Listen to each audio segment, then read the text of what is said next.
Witam, miło mi poinformować, że zakończyliśmy pracę nad softem 2.0 do wykrywacza Rutus Alter 71.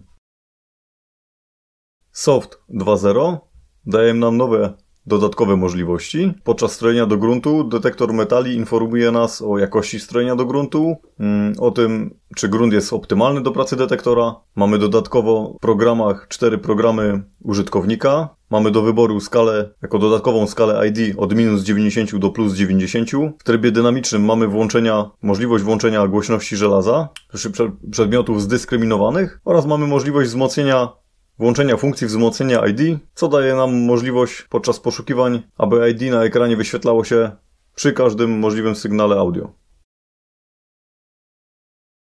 W softie 2.0 podczas strojenia do gruntu otrzymujemy bardzo fajne komunikaty. Przede wszystkim wykrywacz nas informuje, czy grunt jest dobry i czy dobrze nastroiliśmy wykrywacz. Mamy informację dźwiękową oraz informacje różnego rodzaju na ekranie, które widzicie tutaj w tabelce.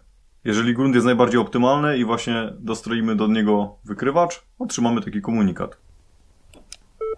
Z kolei jeżeli mamy prawdopodobieństwo zalegania jakiegoś przedmiotu metalowego lub grunt jest słabym gruntem, ma właściwości przewodzące, na przykład jest jakaś podmokła łąka, otrzymamy taki komunikat. Z kolei grunty ciężkie i zaśmiecone lub w sytuacji, kiedy będziemy się dostrajali do przedmiotu metalowego, otrzymamy mniej więcej jeden z tych komunikatów. W audio pojawiła się nowa funkcja głośność żelaza.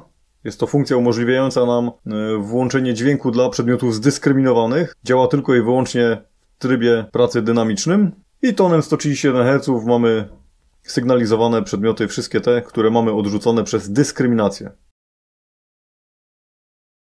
Z kolei w menu w ekranie pojawiła się nowa funkcja, możliwość wyboru skal i ID od -90 do +90.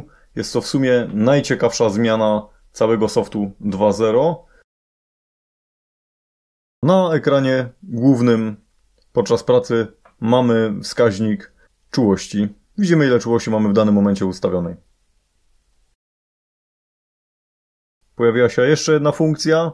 Jest to wzmocnienie ID. Wzmocnienie ID polega na tym, że od tej pory, chodząc na włączonym wzmocnieniu, mamy możliwość już od pierwszego uzyskania sygnału dźwiękowego również uzyskać sygnał przewodności, jak i przewodności w czasie. Oczywiście przy wzmocnieniu ID włączonym, przy bardzo słabych i głębokich sygnałach nie możemy liczyć na bardzo dobry odczyt i poprawny skali ID.